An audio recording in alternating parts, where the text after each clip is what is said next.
বিসমিল্লাহির রহমানির রহিম নাহমাদুহু ওয়া নুসাল্লি আলা রাসূলিহিল কারীম। মহানবী হযরত মুহাম্মদ সাল্লাল্লাহু আলাইহি ওয়াসাল্লামের এই দুনিয়ায় আগমনের 1500 বছর গতকালকে পার হয়েছে। এই উপলক্ষে জাতীয় কবি কাজী নজরুল ইসলাম ইনস্টিটিউট কর্তৃক আয়োজিত নজরুল সাহিত্যে মহানবী সাল্লাল্লাহু আলাইহি ওয়াসাল্লাম শীর্ষক আলোচনা সভা, হামদনাদ ও দোয়ার মাহফিলের সম্মানিত সভাপতি, জাতীয় কবি কাজী নজরুল ইসলাম ইনস্টিটিউটের সম্মানিত নির্বাহী পরিচালক, বিশিষ্ট কথা সাহিত্যিক আমাদের শ্রদ্ধেয় জনাব মোহাম্মদ লতিফুল ইসলাম শিবলি, মঞ্চে উপবিষ্ট যিনি স্বাগত বক্তব্য রেখে গেলেন এই ইনস্টিটিউটের সম্মানিত পরিচালক, আমার অনুজ সহকর্মী জনাব কে এম আল আমিন, মঞ্চে উপবিষ্ট আজকের এই মহতী আয়োজনের সম্মানিত আলোচক, লেখক, গবেষক, দায়ী এবং খতিব মসজিদুল জুমা কমপ্লেক্স, মিরপুর, ঢাকা জনাব আব্দুল হাই মোহাম্মদ সাইফুল্লাহ, মঞ্চে উপবিষ্ট অপর আলোচক, সিরাত গবেষক, লেখক ও শাইখুল হাদিস মাওলানা মোহাম্মদ জাইনুল আবেদিন, মঞ্চের সামনে উপবিষ্ট বিশিষ্ট নজরুল সঙ্গীত শিল্পীবৃন্দ, নজরুল আবৃত্তি শিল্পীবৃন্দ, সম্মানিত প্রশিক্ষকবৃন্দ, আমার স্নেহভাজন শিক্ষার্থীবৃন্দ, শ্রদ্ধেয় অভিভাবকবৃন্দ এবং দোতলায় উপবিষ্ট আমার সোনামণিরা, সবার প্রতি সালাম এবং শুভেচ্ছা। আজকে জাতীয় কবি কাজী নজরুল ইসলাম ইনস্টিটিউটের ইতিহাসে আমি বলবো যে এটি একটি ট্রানজিশন, একটি ইতিহাসের বাঁক ঘোরানো একটি ঐতিহাসিক আয়োজন আজকে সম্পন্ন হচ্ছে এবং এটার যিনি উদ্যোগ নিয়েছেন, যিনি বাস্তবায়ন করেছেন, আমাদের পরম শ্রদ্ধেয় ইনস্টিটিউটের সম্মানিত নির্বাহী পরিচালক জনাব লতিফুল ইসলাম শিবলি ভাইকে আমি বিশেষভাবে ধন্যবাদ জানাই এবং তার প্রতি কৃতজ্ঞতা প্রকাশ করছি। ইনস্টিটিউটের সম্মানিত অন্যান্য সহকর্মীবৃন্দ, তারা আন্তরিকভাবে এই অনুষ্ঠানটি আয়োজনের পেছনে কাজ করেছেন, তাদের প্রতিও আমার অনেক অনেক শ্রদ্ধা এবং শুভকামনা। আমরা নজরুল সাহিত্যে মহানবী সাল্লাল্লাহু আলাইহি ওয়াসাল্লাম এই প্রসঙ্গে যাবার আগে একটু পেছন থেকে একটু আসা দরকার বলে আমি মনে করছি। নজরুলের আবির্ভাবের আগে বাংলা সাহিত্যে মুসলিম লেখকরা ছিলেন কোণঠাসা, অপাংক্তেয়, দুর্বল, অসন্তুষ্ট, ডিফেন্সিভ মাইনরিটি। নজরুলের আবির্ভাব একদিনে, 2 দিনও লাগেনি, একদিনে করে তুলল তাদেরকে আত্মবিশ্বাসী, অভিজাত, অ্যাগ্রেসিভ মেজরিটি। নজরুল ইসলাম একদিন, আবারও বলছি 2 দিন সময় নেননি তিনি, একদিন বিনা নোটিশে আল্লাহু আকবার তাকবীরের হাইতারি হাঁক মেরে ঝড়ের বেগে এসে বাংলা সাহিত্যের দুর্গ দখল করে বসলেন। মুসলিম বাংলার ভাঙা কিল্লাই নিশান উড়িয়ে দিলেন। একদিনে দূর করে দিলেন মুসলিম বাংলার ভাষা ও ভাবের হীনমন্যতা। মনের দিক থেকে, জাতীয় জীবনে সেটা ছিল একটা বিপ্লব। এই বিপ্লবের একমাত্র ইমাম হলেন কাজী নজরুল ইসলাম। প্রিন্সিপাল ইব্রাহিম খাঁ সাহেব একটি প্রবন্ধ লিখেছেন, যে প্রবন্ধটির নাম হলো নজরুল ইসলামের আবির্ভাব। সেখান থেকে আমি একটু উদ্ধৃত করছি। বাংলার সাহিত্য আকাশে অকস্মাৎ উদিত হলেন কাজী নজরুল ইসলাম। তাঁর শাতিল আরব পড়ে বাংলার সাহিত্যিক রুচি সম্পন্ন প্রত্যেক মুসলমান উল্লাসে উদ্দীপ্ত হয়ে উঠল। যেন তাদের কণ্ঠ হতে অলক্ষ্যে অস্ফুট ধ্বনি বেরিয়ে এলো, এসেছে রে এসেছে। কে এসেছে? যার প্রতীক্ষায় তারা এতদিন ছিল, সেই এসেছে। বহু বহু কাল থেকে বাংলা সাহিত্যে যে মুসলমান লেখকই প্রতিষ্ঠা অর্জন করতে চেয়েছেন, তিনি সংস্কৃত ঘেঁষা বাংলা লিখেছেন। যে ভাষা পড়ে হিন্দু সমাজদাররা বাহ, মুসলমানরাও তবে বাংলা লিখতে পারে বলে তাচ্ছিল্য করত। আমার ছোটবেলায় কেবল ঈশ্বরচন্দ্র বিদ্যাসাগরের বাংলা অনুকরণ করেছি তা নয়, শান্তিপুরের কবি মোজাম্মেল হক ও ইসমাইল হোসেন সিরাজি সাহেবের গদ্যেরও অনুসরণ করেছি। তারপর শুরু হলো প্রতিক্রিয়া, ইসলাম গণতান্ত্রিক ধর্ম, মুসলমান গণতান্ত্রিক ঐতিহ্যে লালিত। তারা অল্পকাল মধ্যেই অনুভব করল যে ভাষা 12 আনা মানুষে বুঝে না, সে ভাষায় লেখা বই সেই অনুপাতেই ব্যর্থ, অর্থাৎ 12 আনাই ব্যর্থ। আসলে কেবল তাই নয়, যে ভাষায় ঈশ্বর প্রবেশ করতে পারে কিন্তু আল্লাহ প্রবেশ করতে পারেন না, যে ভাষায় দেবদেবী প্রবেশ করতে পারে কিন্তু নবী রাসূল প্রবেশ করতে পারে না, সেই ভাষার বিপরীতে আরেকটি ভাষা সৃষ্টি করা ভীষণ প্রয়োজন হয়ে পড়েছিল। এমন সময় এলেন নজরুল ইসলাম তার শাতিল আরব নিয়ে। সবাই পড়ে বলল, তাই তোরে, এত নতুন শব্দ অথচ এত সুন্দর। হাবিলদার কাজী নজরুল ইসলাম। তবে সিপাই তার রাইফেল ছেড়ে কলম ধরেছে। নজরুল ইসলাম এই নামটাও তো সহজপ্রাপ্য নয়। তারপর কবিতার প্রথম 2 লাইন, শাতিল আরব, শাতিল আরব, পৌথ যুগে যুগে তোমার তীর, শহীদের লৌহ দিলিরের খুন, ঢেলেছে যেখানে আরব বীর। কই, শাতিল আরব, শহীদ, লৌহ, খুন, এতগুলি মুসলমানি শব্দের এত সুন্দর প্রয়োগ আর তো কেউ কখনোই করতে পারে নাই। বাহ! আবার শমশের হাতে আঁসু আঁখে হেথা মূর্তি হেরেছি বীর নারীর। মুসলমানের চোখের সামনে ভেসে ওঠে তার অতীত দিনের গৌরবের ছবি, যেদিন বীরাঙ্গনা আরব নারীর আক্রমণে বিভ্রান্ত রোমক সৈন্য ছত্রভঙ্গ হয়ে পড়েছিল। ঢাকার নবাব বাড়ির একটি মহিলার আঁকা ছবি কাগজে উঠল, মামুলি ছবি। নদী, নদীর বুকে একটি পালতোলা নৌকা, ঝড়ে নৌকা বুঝি যায়, কিন্তু তবু তো মুসলমান মহিলার হাতের ছবি। নজরুল ইসলামের চোখে সেই ছবি পড়ল। তিনি তারই উপর কবিতা লিখলেন, খেয়া পারের তরণী। সেই ছবির কথা কেউ জানে, কেউ হয়তো জানে না, কিন্তু সকলেই জানে সেই কবিতার সেই অনুপম 2টি লাইন, কান্ডারি এ তরির পাকা মাঝি মাল্লা, দাড়ি মুখে সারি গান লা শারিক আল্লাহ। মুসলমানি শব্দের এমন মনোজ্ঞ ব্যবহার হতে পারে এ যেন আগে কেউ কল্পনাই করতে পারে নাই। মৌলভী তরিকুল আলম একজন ম্যাজিস্ট্রেট ছিলেন, মুসলমান, নামে মুসলিম, ভালো বিদ্বান, সুন্দর চেহারা, সাহিত্যিক রুচি সম্পন্ন ভদ্রজন। তিনি কাগজে একটি প্রবন্ধ লিখেন, সেই কাগজটির নাম ছিল সবুজ পত্র। সেখানে তিনি কোরবানির বিরুদ্ধে একটি প্রবন্ধ লিখলেন। তরিকুল আলম সাহেব তিনি লিখলেন, কোরবানিতে অকারণে পশু হত্যা করা হয়, এমন ভয়াবহ রক্তপাতের কোনো মানেই হয় না।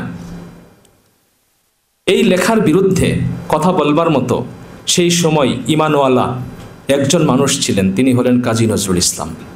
কাজী নজরুল ইসলাম সেটার জবাব দিলেন। জবাবে তিনি লিখলেন তার বিখ্যাত কোরবানি কবিতা, ওরে হত্যা নয়, আজ সত্যাগ্রহ শক্তির উদ্বোধন। এই দিনই মিনা ময়দানে পুত্র স্নেহের গর্দানে, ছুরি হেনে খুন খড়িয়ে নে, রেখেছে আব্বা ইব্রাহিম সে আপনার রুদ্রপণ, ছি ছি কেপনা ক্ষুদ্র মন। ইব্রাহিম খাঁ লিখছেন যে এগুলো পড়ে আমি মুগ্ধ হয়ে গেলাম। কলকাতা থেকে যেই আসে তাকেই জিজ্ঞাসা করি কাজী নজরুল ইসলামের কথা।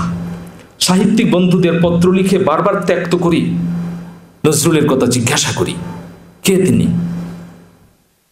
নজরুল ইসলামের রচনায় ইসলামী প্রকাশভঙ্গি নাই বলিয়া যাহারা দুঃখ প্রকাশ করেন, তাহাদের কথা যে সত্য নহে। ইহা যাহারা নজরুলের কামাল পাশা, আনোয়ার, শাতিল আরব, কোরবানি, মোহররম, সুবে উম্মিদ, ফাতাহে দোয়াজদহম প্রভৃতি কবিতা পড়িয়াছিলেন, তাহারাই স্বীকার করিতে বাধ্য হইবেন এমন ইসলামী প্রকাশ ভঙ্গিযুক্ত চমৎকার রচনা বাংলা সাহিত্যে আর দ্বিতীয়টি নাই। আনোয়ার আনোয়ার সব যদি শুনসাম, তুমি কেন কাঁদোয়ার? দুনিয়াতে মুসলিম আজ পোষা জানোয়ার। আনোয়ার আর না, দিল কাঁপে কার না, তলোয়ারে তেজ নাই, তুচ্ছ স্মরণা, ওই কাপে থর থর মদিনার ধার না। আনোয়ার আর না। এমন ইসলামী প্রকাশ ভঙ্গিযুক্ত কবিতা আর কার কলম হইতে বাহির হইয়াছে? আনোয়ারকে স্মরণ করিয়া এমন বেদনার বাণী কোন কবি এমন অনুকরণীয় ইসলামী প্রকাশ ভঙ্গিতে বাংলা সাহিত্যে দিতে পারিয়াছেন? আবার রণভেরী কবিতায় যখন তিনি লিখছেন, ওরে আই ওই মহাসিন্ধুর পার হতে ঘন রণভেরী শোনা যায়, ওরে আয় ওই ইসলাম ডুবে যায়, যত শয়তান সারা ময়দান, জুড়ি খুন তার পিয়ে হুঙ্কার দিয়ে জয় গান শোন গায়, আজ শক করে জ্যোতি টক করে তোরে শহীদের খুলি দুশ্মন পায় পায়, ওরে আয় তোর জান যাই যাক ওরস তোর মান যেন নাহি যায়, ধরে ঝঞ্ঝারে ছুটি দাপটিয়া শুধু মুসলিম পঞ্জায়, তোর মান যায় প্রাণ যায়, তবে বাজাও বিশান ওড়াও নিশান, বৃথা ভীরু সমঝাই রণদুর্মদরণ চাই, ওরে আই ওই মহাসিন্ধুর পার হতে ঘন রণভেরী শোনা যায়। তুরস্ক এবং গ্রিসের যুদ্ধের প্রেক্ষাপটে এই কবিতাটি তিনি লিখেছিলেন। আজকে আমাদের চোখের সামনে ফিলিস্তিনের নিষ্পাপ শিশুরা, আবাল বৃদ্ধ বনিতারা, তাদেরকে শেষ করে দেওয়া হচ্ছে। অফিসিয়ালি ডিক্লেয়ার করে বলা হচ্ছে গাজায় কোনো মানুষ মুসলমান থাকতে পারবে না, মাটির নিচে পিষে দেওয়া হবে, তাই করা হচ্ছে। কোথায়? আজ তো সেই ইমানদার একজন লোক আমরা পাই না খুঁজে, যিনি বলবেন যে ওরে আয় ওই ঘন রণভেরী শোনা যায়। নেই। এমন ইসলামী জোশ, এমন মুসলমানি শৌর্য বীর্যের প্রকাশ বাংলায় আর কোন কাব্যে আছে? ভীরু বাঙালির কলমে যে এত তেজ ছিল, তাহা নজরুল ইসলামের আবির্ভাবের পূর্বে আর কে কল্পনা করতে পারিয়াছিল? এটুকু প্রিন্সিপাল ইব্রাহিম খাঁ সাহেবের কথা। আমি বলি, কাজী নজরুল ইসলাম, এখানে তিনটি শব্দ আছে, কাজী, নজরুল এবং ইসলাম। কাজী অর্থ বিচারক, নজরুল নজর, দৃষ্টি। কিসের দৃষ্টি? ইসলাম। তার ভেতরে যদি আমরা প্রবেশ করতে পারি, তাহলে আমরা ইসলামের যে সুন্দর একটি শুদ্ধ যে একটি রূপ আছে, সেই সন্ধান আমরা পাব এবং সত্য মিথ্যার প্রভেদটাও আমরা বের করতে পারবো, কোনটা ইসলামের আদর্শ, কোনটি ইসলামের আদর্শ নয়। এই জন্য তিনি কাজী, কাজী নজরুল ইসলাম। মা জাহেদা খাতুন খুব আদর করে ছোটবেলায় তাকে বলতেন নজর আলী বলে, নজর আলী। সেই নজর আলী, তিনি, তার জন্ম হয়েছিল সুবে সাদিকের সময়। অন্ধকার দূর হয়ে যাচ্ছে, নতুন আলোর সন্ধান, প্রভাত, নতুন একটি দিনের শুরু হচ্ছে। সেই কারণে কাজী নজরুল ইসলাম যে জাগরণের এত বড় ঝান্ডাবাহী হতে পেরেছিলেন, আমরা যদি না জাগি মা কেমনে সকাল হবে, তোমার ছেলে উঠলে গোমা রাত পোহাবে তবে। কিংবা বাজলো কিরে ভোরের সানাই, নিদ মহলার আধার পুরে, শুনছি আজান গগন তোলে, অতিথি রাতের মিনার চুড়ে, সরাইখানার যাত্রীরা কি বন্ধু জাগো উঠল হাঁকি, নীর ছেড়ে ওই প্রভাত পাখি গুলিস্তানে চলল উড়ে। তার বোধন একটি কবিতা আছে, সেইখানে তিনি আত্মবিশ্বাসের সাথে বলেছেন, দুঃখ কি ভাই হারানো ইউসুফ কিনানে আবার আসিবে ফিরে। মুসলমানদেরকে তিনি আশ্বাস স্বপ্ন দেখাচ্ছেন, দুঃখ করবে না, হারানো ইউসুফ ঠিকই কিনানে আবার ফিরে আসবে। সেই কথা, সেই প্রতিশ্রুতি আল্লাহ রাব্বুল আলামিন দিয়েছেন পবিত্র কোরআন শরীফে, আর আমাদের সামনে উপস্থাপন করেছেন আমাদের মতো বাংলা ভাষায় সহজে সুন্দর করে কাজী নজরুল ইসলাম। আমরা নজর আলীর কথা বলছিলাম, যে মা খুব আদর করে তাকে নজর আলী বলতেন। সেই নজর আলী শব্দটি, নজর শব্দটি তিনি একটি কবিতার মধ্যে ব্যবহার করেছেন। সেই কবিতাটি হলো বাংলার আজিজ। বাংলার আজিজ অবিভক্ত বাংলার শিক্ষা বিভাগের ইন্সপেক্টর অফ স্কুলস, ছিলেন চট্টগ্রাম শহরের তামাকুমন্ডি লেনের আব্দুল আজিজ সাহেব, যিনি ছিলেন হাবিবুল্লাহ বাহার এবং শামসুন নাহার মাহমুদ, তাদের দুজনের নানা। তো আব্দুল আজিজ সাহেবকে নিয়ে কাজী নজরুল ইসলাম বাংলার আজিজ কবিতাটি লিখেছিলেন। সেই কবিতাটিতে তিনি নজর শব্দটি ব্যবহার করেছেন। আমি কয়েকটি লাইন বলবো, এই লাইনগুলো পড়লে মনে হবে এই কথাগুলো কাজী নজরুল ইসলামের ক্ষেত্রেই প্রযোজ্য হয়। পোহাইনি রাত, আজান তখনও দেইনি মুয়াজ্জিন, মুসলমানের রাত্রি তখন আর সকলের দিন, অঘোর ঘুমে ঘুমাই যখন বঙ্গ মুসলমান, সবার আগে জাগলে তুমি গাইলে জাগার গান, ফজর বেলার নজর, ফজর বেলার নজর, ওগো উঠলে মিনার পর, ঘুম টোটানো আজান দিলে আল্লাহু আকবার। এটা কাজী নজরুল ইসলামই আসলে, তিনি ঘুম ভাঙানোর আজান দিয়েছেন আল্লাহু আকবার বলে। কাজী নজরুল ইসলামের আগেও ইসলামী সাহিত্য ছিল, সমকালেও ছিল, এখনো আছে। তার আগে যে ইসলামী সাহিত্য ছিল বা মুসলমানদের যে অবস্থা ছিল, সেই অবস্থাটা কেমন ছিল, মুসলমানদের অর্থনৈতিক, সামাজিক, রাজনৈতিক অবস্থা কেমন ছিল আমরা বুঝতে পারি, কিন্তু এইগুলোরই সামগ্রিক প্রতিফলন হয় সাহিত্যের মধ্যে।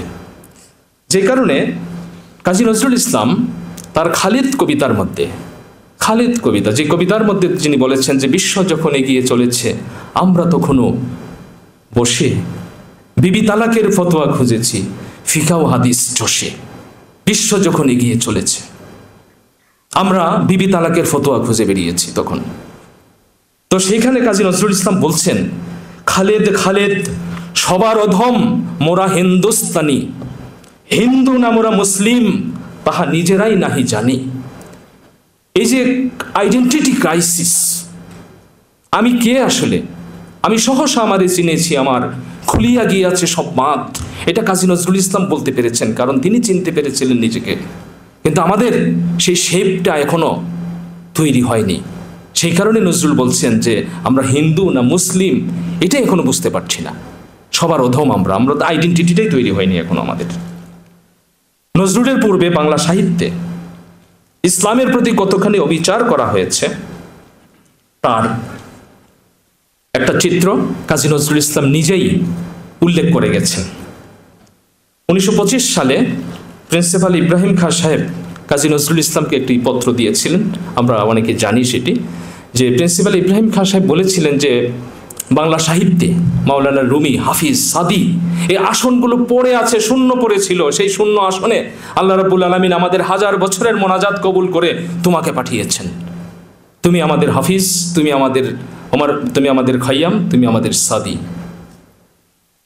তো সেইখানে প্রিন্সিপাল ইব্রাহিম খাঁ সাহেবের কিছু আক্ষেপও ছিল, আরও কিছু চাওয়া পাওয়াও ছিল।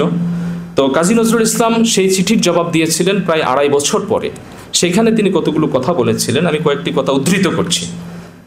নজরুল লিখছেন, ইসলামের সত্যিকার প্রাণশক্তি, গণশক্তি, শব্দগুলো খেয়াল করবেন, ইসলামের সত্যিকার প্রাণশক্তি, গণশক্তি, গণতন্ত্রবাদ, সার্বজনীন ভ্রাতৃত্ব ও সমানাধিকারবাদ, ইসলামের এই অভিনবত্ব ও শ্রেষ্ঠত্ব আমি তো স্বীকার করি, যারা ইসলাম ধর্মাবলম্বী নন তারাও স্বীকার করেন। ইসলামের এই মহান সত্যকে কেন্দ্র করে কাব্য কেন, মহাকাব্য সৃষ্টি করা যেতে পারে। আমি ক্ষুদ্র কবি, আমার বহু লেখার মধ্য দিয়ে আমি ইসলামের এই মহিমার গান করেছি, তবে কাব্যকে ছাপিয়ে উঠেনি সেই গানের সুর, উঠতে পারেও না, তাহলে তা কাব্য হবে না। আমার বিশ্বাস কাব্যকে ছাপিয়ে উদ্দেশ্য বড় হয়ে উঠলে কাব্যের হানি হয়। এরপর নজরুল ইসলাম লিখেন, আপনি কি চান তা আমি বুঝতে পারি, কিন্তু সমাজ যা চায় তা সৃষ্টি করতে আমি অপারগ। কারণ তিনি হচ্ছেন সেই কবি, তিনি তো কাজী, তিনি সত্য মিথ্যা যাচাই করতে পারবেন, তিনি আল ফারুক, সত্য মিথ্যার পার্থক্য তৈরি করতে পারেন। যে কারণে ওমর ফারুককে নিয়ে তিনি বিশ্বের শ্রেষ্ঠতম একটি কবিতা লিখেছেন, ওমর ফারুক। তিমির রাত্রি সার আজান শুনি দূর মসজিদে, প্রিয় হারাকার কান্নার মতো এ বুকে আসিয়া বিধে, আমিরুল মুমিনিন তোমার স্মৃতি যে আজানের ধ্বনি জানে না মুয়াজ্জিন, যে মুয়াজ্জিন আজান দিচ্ছে সেই মুয়াজ্জিনও জানে না যে এই আজানের পেছনে তোমার স্মৃতি জড়িয়ে আছে। সেখানে তিনি বলেছেন, ইসলাম সে তো পরশমানিক, তারে কে পেয়েছে খুঁজি, পরশে তাহার শোনা হলো যারা, তাদেরই মোরা বুঝি। আজ বুঝি কেন বলিয়াছিলেন শেষ পয়গাম্বর, মোর পরে যদি নবী হতো কেউ, হতো সে এক ওমর। বিশাল একটি কবিতা, পৃথিবীতে এরকম দ্বিতীয় কোনো কবিতা নেই। হযরত ওমর ফারুক রাদিয়াল্লাহু আনহুকে নিয়া, আবার খালেদ রাদিয়াল্লাহু আনহুকে নিয়া এরকম দ্বিতীয় কোনো কবিতা নেই পৃথিবীতে। তো নজরুল বলছেন যে আপনি কি চান তা আমি বুঝতে পারি, কিন্তু সমাজ যা চায় তা সৃষ্টি করতে আমি অপারগ। তার কাছে এখনো সাহিত্য বলতে, সঙ্গীত বলতে আল্লাহ আল্লাহ বলো রে ভাই, নবী করো সার, মাজা দুলিয়ে পারিয়ে যাব ভব নদীর পার, এটা হলো তার কাছে ইসলামী সাহিত্য। রীতিমতো কাব্য, নজরুলের কথা কিন্তু উনি বলছেন যে রীতিমতো কাব্য, বুঝবার কোনো কষ্ট হয় না। আল্লাহ বলতে এবং নবীকে সার করতে উপদেশও দেওয়া হলো, মাজাও তুলল এবং ভব নদী পারও হওয়া গেল। যাক, বাঁচা গেল, কিন্তু বাঁচল না কেবল কাব্য, সে বেচারি ভব নদীর এপারেই পরে রইল। ঝগড়ার উৎপত্তি এইখানেই। কাব্যে অমৃত যারা পান করেছে তারা বলে, মাজা যদি দুলাতেই হয় দাদা, তবে ছন্দ রেখে দোলাও, পারে যদি যেতেই হয় তবে তরি একেবারে কমল বনের ঘাটে বিরাও। অমৃত যারা পান করেনি, আর এরাই শতকরা ৯৯ জন, তারা বলে, কমল বন টমল বন জানি নে বাবা, সে যদি বাঁশবন হয় সেও ভি আচ্ছা, কিন্তু একেবারে ভব নদীর পার ঘাটায় লাগাও নৌকা। এ অবস্থায় কি করব বলতে পারেন? আমি হুজ্জাতুল ইসলাম লিখব না সত্যিকারের কাব্য লিখব? এরা যে শুধু হুজ্জাতুল ইসলামই পড়ে আমি বলবো না, রস জ্ঞানও এদের অপরিমিত। আমি দেখেছি এরা দল বেঁধে পড়ছে। কি পড়ে? ঘোড়াই চড়িয়া মর্দ হাঁটিয়া চলিল, কিছু দূর যাইয়া মর্দ রওনা হইল, এইগুলো তারা পড়ে। আরো কি পড়ে? লাখে লাখে ফৌজ মরে, কাতারে কাতার সুমার করিয়া দেখি ৫০,০০০।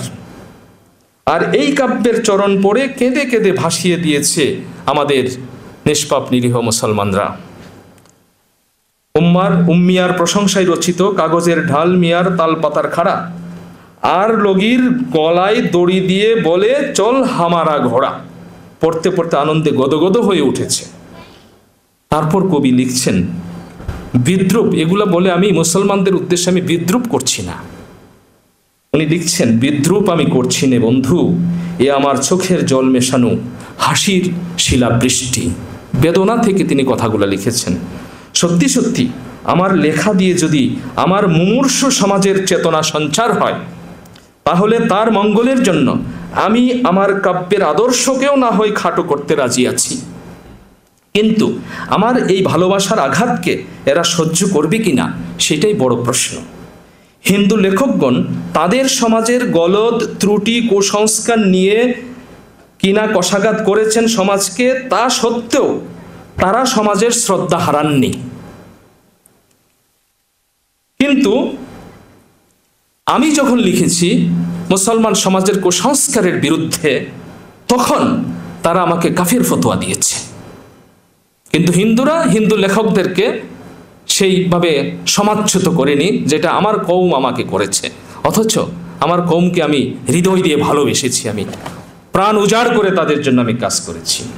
এবং তার এই যে কাজ করার শুরুটা হয়েছিল কখন থেকে, সেইটা যদি আমরা দেখি, সেটা আরো বিস্ময়কর ব্যাপার। তিনি ইসলামের জন্য কাজ করা শুরু করেছেন একেবারে তার জন্মের পরে, যখন থেকে তিনি বুঝতে শিখেছেন, ঠিক সেই সময় থেকেই তিনি মক্তবে পড়েছেন, মক্তবে শিক্ষকতাও করেছেন। তিনি একজন আলেম, তিনি একজন মুয়াজ্জিন, তিনি একজন ইমাম। তারপরে তিনি যখন লেটু জীবনে তিনি প্রবেশ করলেন, লেটু গান লিখছেন, কবিতা লিখছেন। সেইখানে তিনি কি লিখছেন? শুরুতেই যে আসর বন্দনা, যেখানে অনুষ্ঠানটা হয়, আমরা আল্লাহ এবং তার রসুলের নাম নিয়ে আমরা যে কোনো কাজ শুরু করি, এটাই নিয়ম আমাদের। কিন্তু কাজী নজরুল ইসলাম দেখলেন যে লেটু দলে যে আসর বন্দনা শুরু হয়, সেখানে আল্লাহ নাই, নবীজি নাই। তার বয়স তখন 9 বছর কি 10 বছর। সেই সময় তিনি প্রতিবাদ করলেন। প্রতিবাদ কিন্তু তিনি মারামারি করে করেন নাই, তিনি জ্ঞান দিয়ে করেছেন, প্রজ্ঞা দিয়ে করেছেন। তিনি একটি গান তৈরি করে ফেললেন তাৎক্ষণিকভাবে, সর্বপ্রথম বন্দনা গাই তোমারই ওগো বাড়ি তালা, তারপরে দরুদ পড়ি মোহাম্মদ মুস্তাফা সাল্লে আলা। এটা কত বড় একটা বিদ্রোহ ছিল, এটা বুঝবার মতো সক্ষমতা আমাদের যেদিন হবে সেদিন আমরা নজরুলকে কিছুটা বুঝতে পারব। তার সেই ছোট্টবেলায় তিনি লিখছেন, নজরুল ইসলাম বলে করো ভাই বন্দেগি, খোয়াইও না জন্ম গুনাতে জিন্দেগি, শর্মেন্দেগি হবে হাসরের মাঝে। তারপরে তিনি লিখছেন, চাষ করো দেহ জমিতে। তিনি দেখছেন যে জমিতে কৃষকরা চাষ করে, ওই দৃশ্য দেখে তিনি লিখলেন যে ওইটা ঠিক আছে, জীবিকার জন্য ঠিক আছে, কিন্তু আসল যে কাজ, যেই কাজের জন্য আল্লাহ আমাদেরকে পৃথিবীতে পাঠিয়েছেন, সেই কাল্টিভেশন, সেই চাষটা কোথায় করতে হবে? নজরুল লিখলেন, চাষ করো দেহ জমিতে, হবে নানা ফসল এতে, নামাজে জমি উগালে, রোজাতে জমি সামালে, কলেমাই জমিতে ময় দিলে, চিন্তা কিহে এই ভবেতে। দেখুন, ছোট্ট শিশু কাজী নজরুল ইসলাম ইসলামের 5টি স্তম্ভকে কেমন করে হৃদয়ের কলবের মধ্যে গেঁথে নিয়েছিলেন এবং সবাইকে আহ্বান জানিয়েছিলেন যে সবাই যেন তার শরীরে, দেহে, কলবের মধ্যে ইসলামের চাষাবাদ করে, সেই চাষি যেন সবাই হয়, যেটা আল্লাহর কথা, পবিত্র কোরআনের কথা, যে এই পৃথিবী হচ্ছে শস্য ক্ষেত্র। কিন্তু ছোট্ট শিশু কবি কাজী নজরুল ইসলাম কেমন সুন্দর করে লিখে ফেললেন। কেন লিখতে পারলেন? কারণ পবিত্র কোরআন, হাদিস, এই বিষয়গুলো না, এই বিষয়গুলো উনি ছোটবেলায় উনি রপ্ত করে ফেলেছিলেন, সেই জন্যই সম্ভব হয়েছিল। এবং আল্লাহর একটা বিশেষ তার প্রতি ব্লেসিংস, রহমত তো ছিলই।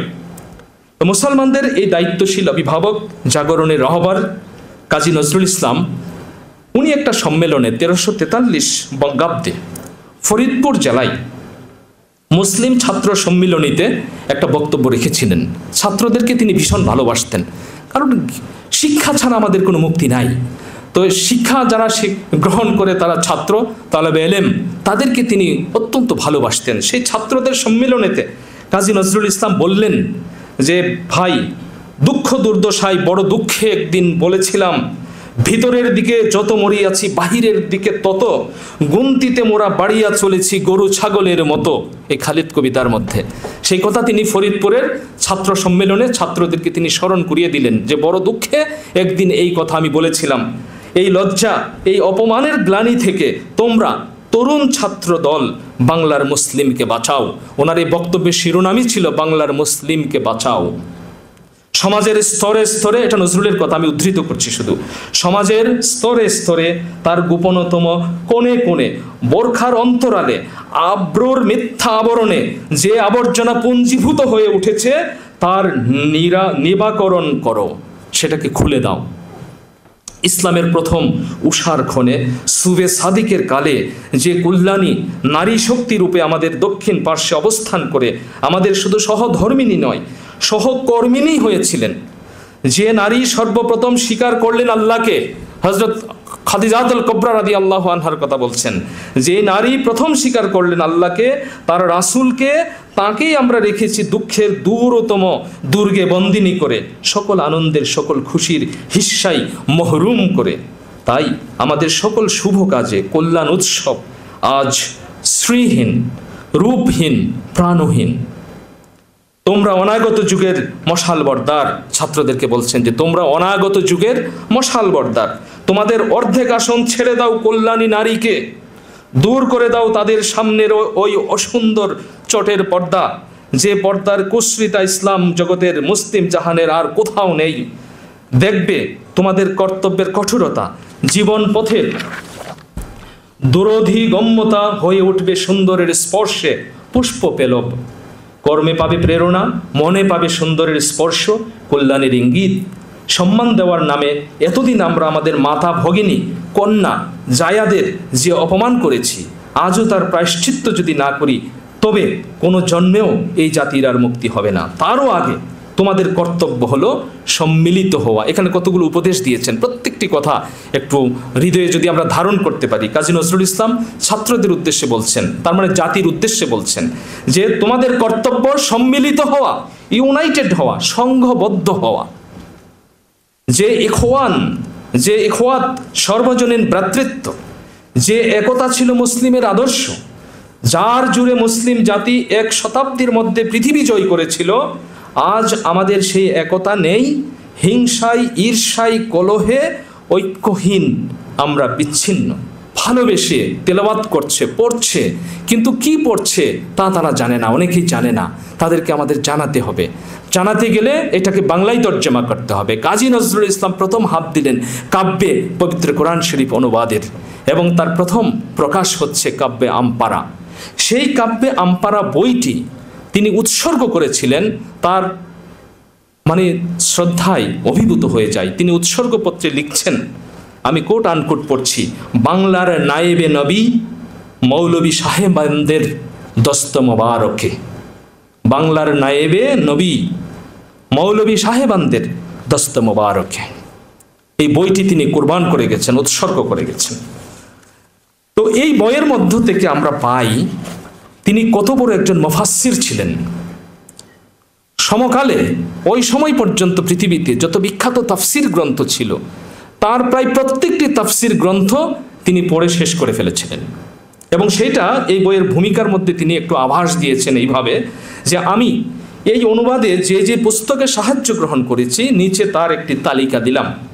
সেলস কোরআন, মাওলানা মোহাম্মদ আলীর কোরআন, তাফসিরে হুসাইনি, তাফসিরে বাইজাবি, তাফসিরে কবিরি, তাফসিরে আজিজি, তাফসিরে মাওলানা আব্দুল হক দেহলভি, তাফসিরে জালালাইন এটসেট্রা। এটা ছোট্ট একটা তালিকা দিয়েছেন কেবল। এবং এই একটি গ্রন্থ এটি অনুবাদ করতে গিয়ে উনি লিখলেন যে আমি জীবনে প্রথম আমি ভাষার দাসত্ব করছি। কোরআন হচ্ছে আল্লাহর ভাষা, আমি সেই ভাষার দাসত্ব করছি। এটার উল্টা দিকটা যদি আমরা চিন্তা করি যে আর কোথাও তিনি ভাষার দাসত্ব করে নাই, বরং ভাষা তার দাসত্ব করেছে। সৃষ্টি সুখের উল্লাসে তিনি লিখে গেছেন। শুধু পবিত্র কোরআন অনুবাদ করতে গিয়ে তিনি বলছেন আমি জীবনে এই প্রথম ভাষার দাসত্ব করছি। কারণ মাথা নিচু করার লোক তো তিনি না, একমাত্র একটি জায়গায় তিনি মাথা নিচু করেছেন, সেটি হলো আল্লাহ। এছাড়া কারোর কাছে তিনি মাথা নত করেন নাই। তিনি একটি পাঠ্যপুস্তক লিখেছিলেন, সেই পাঠ্যপুস্তকটি ছিল মক্তব সাহিত্য। মক্তব সাহিত্য, এবং সেই মক্তব সাহিত্যের বিষয়ে তিনি একটি আরজি মুসলিম জাতির উদ্দেশ্যে একটি আরজি পেশ করেছিলেন। সেই আরজি অংশ থেকে আমি একটুখানি উদ্ধৃত করছি। আসসালামু আলাইকুম। কাজী নজরুল ইসলাম সালাম জানাচ্ছেন, কিন্তু জাতিকে সালাম জানাচ্ছেন। আসসালামু আলাইকুম। কওমের এই খাদেম, এই বান্দার নাম হয়তো আপনারা শুনিয়া থাকিবেন। আমি আমার কবিতায়, ইসলামী গানে, গল্পে, উপন্যাসে, নাটকে, প্রবন্ধে, বক্তৃতায় আশৈশব, এই যে শিশুকাল থেকে আশৈশব ইসলামের সেবা করিয়া আসিতেছি। আমারই বহু চেষ্টায় আজ ইসলামী গান রেকর্ড হইয়া ঘুমন্ত আত্মভোলা মুসলিম জাতিকে জাগাইয়া তুলিয়াছে।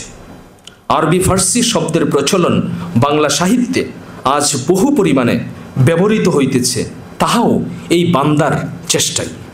আমি কওমের নিকট হইতে হাত পাতিয়া কখনোই কিছু চাহি না ইহার বদলাতে। কোনো কিছু প্রতিদানের আশা না করিয়া আমি লোকচক্ষুর অন্তরালে থাকিয়া আমার যথাসাধ্য এই কওমের এবং ইসলাম ধর্মের খেদমত করিয়া আসিতেছি। আমি সবটুকু পড়লাম না।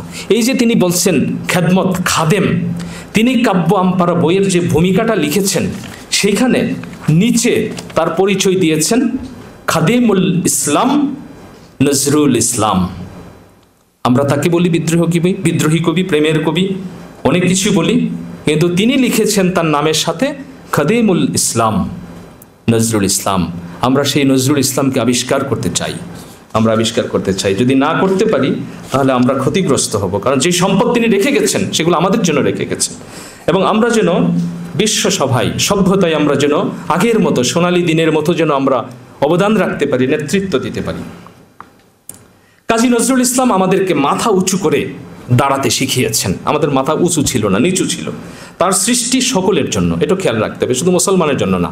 ইসলাম যেমন শুধু মুসলমানের জন্য না, কাজী নজরুল ইসলাম তার একটি লেখায় তিনি লিখেছেন যে কেবল মুসলমানের লাগিয়া আসেনি কো ইসলাম, কেবল মুসলমানের লাগিয়া আসেনি কো ইসলাম, সত্যে যে চায় আল্লাহ মানে মুসলিম তারই নাম। তা কাজী নজরুল ইসলামও সবার জন্য। ইসলাম যেমন সবার জন্য, কাজী নজরুল ইসলামও কিন্তু সবার জন্য। এটাও খেয়াল রাখতে হবে নজরুল চর্চা করতে গেলে। তার সৃষ্টি সকলের জন্য, তবে তিনি সর্বান্তকরণে একজন খাঁটি মুসলিম। তিনি নিজেকে খাদেমুল ইসলাম হিসাবে পরিচয় দিয়েছেন, যেটা বললাম। তার রচনায় আমরা ইসলামের সত্যিকারের স্বাদ পাই। পিওর টেস্ট অফ ইসলাম, এই সত্যিকারের স্বাদটা আমরা তার রচনা থেকে আমরা পাই। আল্লাহ রাসূল ইসলামকে তিনি সুনিপুণভাবে এত সুন্দর করে সাহিত্যে, বাংলা সাহিত্যে তো কেউ পারেই নাই, পৃথিবীর কোনো সাহিত্যে পেরেছে কিনা সেটা নিয়ে আমার সন্দেহ আছে। আল্লাহর এত গুণগান, রাসূল পাক সাল্লাল্লাহু আলাইহি ওয়াসাল্লামের যে নাতে রাসূল কিংবা কবিতা কিংবা আরও যেসব সৃষ্টি তিনি করে গেছেন, এটা শুধু আমি বলবো যে মানে কেন তিনি করতে পেরেছিলেন, কারণ এই লেখাগুলো তার ছিল না। এই লেখাগুলো এগুলো ছিল ইলহাম। আমি যার নূপুরের ছন্দ বেনুকার সুর, কে সেই সুন্দর কে মোরে গোপনে কবিতা লেখায়। গোপনে যিনি কবিতা লিখিয়েছেন তিনি লিখিয়েছেন এগুলো। যার হাত দিয়ে আল্লাহ তার হামদ লেখান, যার হাত দিয়ে আল্লাহ তার প্রিয়তম হাবিব সাল্লাল্লাহু আলাইহি ওয়াসাল্লামের জন্য নাত লেখান, আল্লাহ তাকে পছন্দ করেন এবং পছন্দ করেন বলেই আল্লাহ তাকে দিয়ে লেখান। চেষ্টা করে এগুলো লেখা যায় না। তার হামদ নাত, তার যে জাগরণের কবিতা, ইসলামী যে সৃষ্টি সম্ভার, তার যে পাঠ্যপুস্তকের কথা বললাম, এগুলো আমরা পরিপূর্ণ ইসলামকে উইথ দ্য পিওর টেস্ট আমরা পাবো কাজী নজরুল ইসলাম থেকে। এখন যে বিষয়ে আজকের আলোচনা সেটি হলো যে নজরুল সাহিত্যে মহানবী সাল্লাল্লাহু আলাইহি ওয়াসাল্লাম। এই বিষয়ে সাহিত্য তো অনেক বড়, সাহিত্যের এমন কোনো শাখা প্রশাখা নাই যেখানে কাজী নজরুল ইসলামের অবদান নাই, যেখানে নেতৃত্ব দেন নাই কাজী নজরুল ইসলাম, যেগুলোকে জাগিয়ে তুলেন নাই, এমন কোনো শাখা প্রশাখা নাই। সঙ্গীত সাহিত্য সব জায়গায়। আমি রাসূল করিম সাল্লাল্লাহু আলাইহি ওয়াসাল্লামকে নিয়ে নজরুল যে নাতগুলো লিখেছিলেন, শুধু সেইগুলো নিয়ে আমি একটা বই লিখেছিলাম, তাও প্রায় 10 বছর আগে। সেই বইটির নাম দিয়েছিলাম আমি নিখিলের চিরসুন্দর। নিখিলের চিরসুন্দর সৃষ্টি আমার মোহাম্মদ রাসূল। এই গানটি কাজী নজরুল ইসলাম লিখেছিলেন তার ছোটবেলায়, লেটু জীবনে। নিখিলের চিরসুন্দর সৃষ্টি আমার মোহাম্মদ রাসূল। সম্ভব? এটা আল্লাহ না লেখালে এটা সম্ভব না। আমাকে স্লিপ দেওয়া হয়েছে, আমি কি একটু আরেকটু সময় চেয়ে নিতে পারি কিনা?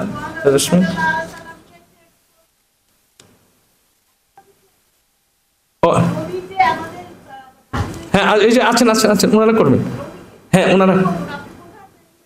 ওনারা করবেন। ওকে, আচ্ছা, এখন আমরা আসি যে নজরুলের যে সাহিত্য, কাজী নজরুল ইসলাম মহানবী সাল্লাল্লাহু আলাইহি সাল্লামকে কেন ধরলেন, কেন তাকে অবলম্বন করলেন? কারণ হলো কাজী নজরুল ইসলাম পৃথিবীতে এসছেন, তিনি মানুষের মুক্তির জন্য কাজ করেছেন, মানুষের কল্যাণের জন্য কাজ করেছেন, তিনি মানুষের মুক্তির জন্য। এ নহে বিলাস বন্ধু, এ নহে বিলাস। সাহিত্য অনেকের ক্ষেত্রে বিলাসিতা, যারা লিখে যারা পড়ে উভয়ের জন্য প্রযোজ্য। অনেকের ক্ষেত্রে এগুলো হচ্ছে বিনোদনের মাধ্যম, কিন্তু কাজী নজরুল ইসলাম বলেছেন যে এ নহে বিলাস বন্ধু, এ নহে বিলাস। আমি বিলাসিতা করতে পৃথিবীতে আসি নাই। আমি যা কিছু করি, আল্লাহ রাব্বুল আলামিন সূরা আলে ইমরানে আমাদেরকে শিখিয়েছেন যে যারা আমার সৃষ্টি নিয়ে গবেষণা করে তারা বলতে বাধ্য হয়, রাব্বানা মা খালাকতা হাযা বাতিলা সুবহানাকা ফাকিনা আযাবান নার, যে হে আমাদের রব, তুমি এর কোনো কিছুই অনর্থক সৃষ্টি করো নাই। আমি দেখেছি আমার গবেষণায় কাজী নজরুল ইসলাম তার কোনো সৃষ্টি, তিনি নিজে বলেছেন, আমি যা কিছু সৃষ্টি করেছি সবই আমার জীবনের গভীর অভিজ্ঞতা থেকে নেওয়া, বিলাসিতার জন্য আমি কিছু করি নাই। তো নবী করিম সাল্লাল্লাহু আলাইহি সাল্লাম কে ছিলেন এটাও আমাদেরকে জবাব দিতে হবে এই কারণে, কারণ আমরা আসলে এত দূরে সরে গেছি। আমি কে সেটাই তো আমি চিনতে পারি না। আমি যেদিন আমাকে চিনতে পারবো তখন আমার বন্ধুদেরকেও চিনতে পারবো, আমার যারা শুভাকাঙ্ক্ষী, যারা আমার মুক্তির জন্য এসেছিলেন পৃথিবীতে, তাদেরকেও আমি চিনতে পারবো। তো আমি সেই দিকে আমি যাচ্ছি না। তো আমি আব্দুল মান্নান সৈয়দের একটা জায়গা থেকে আমি একটু উদ্ধৃত করছি নজরুল সম্পর্কে একটু ধারণা পাওয়ার জন্য, যে নজরুল কেবল, তিনি লিখছেন যে নজরুল কেবল এই যাবৎকালের শ্রেষ্ঠ বাঙালি মুসলমান কবি নন, রসুল প্রশস্তি রচয়িতা হিসাবেও তিনি শ্রেষ্ঠতম। কবি হিসাবে তার আবির্ভাবের পরের বছরই অর্থাৎ 1920 সালে নজরুল লিখেন খেয়াপাড়ের তরণী, যেখানে রাসূলুল্লাহ সাল্লাল্লাহু আলাইহি ওয়াসাল্লাম সম্পর্কে তার এমন শ্রদ্ধা নিবেদন, নহয়েরা সংকৃত বজ্র নিপাতেও কান্ডারি আহমদ তরিবরা পাথিও। আমরা জানি আহমদ সাল্লাল্লাহু আলাইহি সাল্লাম নবী মুহাম্মদ সাল্লাল্লাহু আলাইহি সাল্লামের আরেকটি নাম। কয়েক মাসের মধ্যে নজরুল লিখেন ফাতেহাই দোয়াজদাহম, নবীজির আগমনকে কেন্দ্র করে একটি বিখ্যাত কবিতা লিখলেন, সেটি হলো ফাতেহাই দোয়াজদাহম। তারপরে চিন্তা করলেন নবীজির তিরোভাব পৃথিবী থেকে বিদায়ের জন্য তো একটা লেখা দরকার। ঠিক 1 বছর পরে একই শিরোনামে ফাতাহে দোয়াজদহম ব্রেকেটে লিখলেন তিরোভাব, কারণ তিনি তো পৃথিবী থেকে বিদায় নিয়েছেন, সেই চিত্রটিও আসা দরকার। এই রবিউল আউয়াল মাস যখন শুরু হয়, নজরুলের সেই গানটি প্রত্যেক মুসলমানের মাথায় থাকার কথা। সেই রবিউল আউয়ালের চাঁদ এসেছে ফিরে, ভেসে আকুল অশ্রু নীরে। কই রবিউল আউয়াল মাস আসে, আমরা তো এটা ভাবি না মানে কি এখনো আমরা আসলে ঘুমিয়ে আছি। এই যে মুহররম মাস যখন আসে, নজরুলের গান তো আমার হৃদয়কে চাঙ্গা করে ফেলবার কথা। মুহররমের চাঁদ এলো ওই কাঁদাতে ফের দুনিয়ায়, ওয়া হোসেনা তারি মাতম শোনা যায়। কই আমাদের মিডিয়াগুলোতে একসঙ্গে বেজে উঠবার কথা সন্ধ্যা হওয়ার সাথে সাথে, কারণ আমাদের ইসলামের দিন শুরু হয় মাগরিব থেকে, সাথে সাথে একসঙ্গে বেজে উঠবার কথা মুহররমের চাঁদ এলো ওই, অথবা সেই রবিউল আউয়ালের চাঁদ এসেছে ফিরে, কিংবা তোরা দেখে যাবি না মায়ের কোলে। হ্যাঁ, এগুলো তো একসঙ্গে বেজে উঠবার কথা, বাজে না। কেন বাজে না? কারণ আমরা চিনতে পারছি না, আমরা আপনারাই চিনি না, আমরা নিজেকে চিনি না। আমরা কাজী নজরুল ইসলাম তার যে ছোট্টবেলার কথা বলছিলাম, সেই সময় তিনি যে লেখাগুলা লিখেছেন রসুলকে নিয়ে, নবীজিকে নিয়ে, তার কয়েকটি নাম হচ্ছে, আমি বলি যে আমিনা দুলাল নাচে হালিমার কোলে। এই গানটি যখন আমরা শুনি তাজ্জব হতে হয় যে একটি ছোট্ট শিশু কেমন করে লিখেন আমিনা দুলাল নাচে হালিমার কোলে, তালে তালে সোনার বুকে সোনার তাবিজ দুলে, কেমন করে লিখেন? বিস্ময়কর ব্যাপার, মহাবিশ্বের বিস্ময় নজরুল ইসলাম। আমার মনে হয় আমাদের 2 জন বক্তা আছেন, আমি কিন্তু আজকে একটু অন্য ধারার কথা বলছিলাম, যে কারণ এই বিষয়ে কথা বলবার জন্যে পড়াশোনা করতে হয়, এবং জানলেও আরও পড়তে হয়, এবং বলার ক্ষেত্রে যথেষ্ট সতর্কতা অবলম্বন করতে হয়। কারণ কথাগুলো বলা হচ্ছে এমন একজন মহামানব সম্পর্কে, যাকে সৃষ্টি করা না হলে এই রাব্বুল আলামিন, আল্লাহ রাব্বুল আলামিন সৃষ্টি জগতের কোনো কিছুই তিনি সৃষ্টি করতেন না। আল্লাহ রাব্বুল আলামিন নিজে একটি কাজ করেন, সেই কাজটি হলো তার হাবিবের শানে, নবীজির শানে দরুদ শরীফ পড়েন। আল্লাহ নিজে করে কাজটি। তো সুতরাং সেই মহামানব, মহানবী সাল্লাল্লাহু আলাইহি সাল্লাম সম্পর্কে যখন আমাদের আলোচনা হয়, তখন আমাদের খুব সতর্কতার সাথে শব্দ চয়ন করতে হয়, শুনতে হয়, বলতে হয়। তো আমি দেখিয়েছি যে কাজী নজরুল ইসলাম যে নাতে রসুলগুলা শুধু লিখেছেন, সেখানে আমি কতগুলো ভাগে আমি দেখেছি যে নবীজির জীবনের এমন কোনো দিক নাই যে দিকগুলো কাজী নজরুল ইসলামের লেখায় উঠে আসে না। যেমন 1 নাম্বার হলো আগমনী পর্ব আমি নাম দিয়েছি। নবীজির আগমনকে নিয়ে তিনি লিখেছেন, নবীজির বেড়ে ওঠা নিয়ে তিনি লিখেছেন, শাদী মোবারক নিয়ে লিখেছেন, নবুয়ত প্রাপ্তির উপর অনেকগুলো নাতে রসুল আছে। মদিনা নিয়ে তো তার লেখা কত লেখা, আমি যদি আরব হতাম মদিনারি পথ, এই পথে মোর চলে যেতেন নূর নবী হজরত, পয়জার তার লাগতো এসে আমার কঠিন বুকে, আমি ঝর্ণা হয়ে গলে যেতাম অমনি পরম সুখে, সেই চিহ্ন বুকে পুরে পালিয়ে যেতাম কহি দূরে, দিবানিশি করতাম তার কদম জিয়ারত। এই নিবেদন পৃথিবীর কোনো সাহিত্যে নাই, এই নিবেদন। কাজী নজরুল ইসলাম আমাদেরকে যে সম্পদগুলো দিয়ে গেছেন, এটা শুধু আজকের দিনটা মহানবী সাল্লাল্লাহু আলাইহি সাল্লামের জন্য, মহানবী সাল্লাল্লাহু আলাইহি সাল্লামের উদ্দেশ্যে, নবীজির উদ্দেশ্যে কাজী নজরুল ইসলাম শুধু নাতে রসুলই নয়, তিনি অনেকগুলো কবিতা লিখেছেন, যেটা ফাতাহে দোয়াজদহম বললাম, আবির্ভাব তিরোভাব, খেয়াপারের তরুণী বললাম। তারপরে মুসলমানদের এই যে আত্মপরিচয়ের জায়গাটিতে টাচ করবার জন্য, সগৌরবে যেন তারা জেগে উঠতে পারে, সেই কারণে আমি কথা বলে শেষ করে দেব। সেটি হলো যে নবীজির আগমনকে নিয়ে ফাতাহে দোয়াজদহম কবিতাটি তিনি শুরু করেছেন এইভাবে, নাই তাজ তোর মাথায় তাজ নাই, হ্যাঁ, নাই তাজ তাই লাজ, ওরে মুসলিম খরচুর শীষে তোরা সাজ, করে তসলিম হরপুর নিশে সোর আওয়াজ, শোন কোন মজদাসে উচ্চারে হেরা আজ, ধরা মাজ ওরজি ইয়ামেন নজদে হেজাজ তাহামা ইরাক শাম, মেসের ওয়ামেন তেহরান শরী কাহার বিরাট নাম, পড়ে সাল্লাল্লাহু আলাইহি ওয়াসাল্লাম। আমি শেষ করছি, ভালো থাকবেন সবাই, ধন্যবাদ।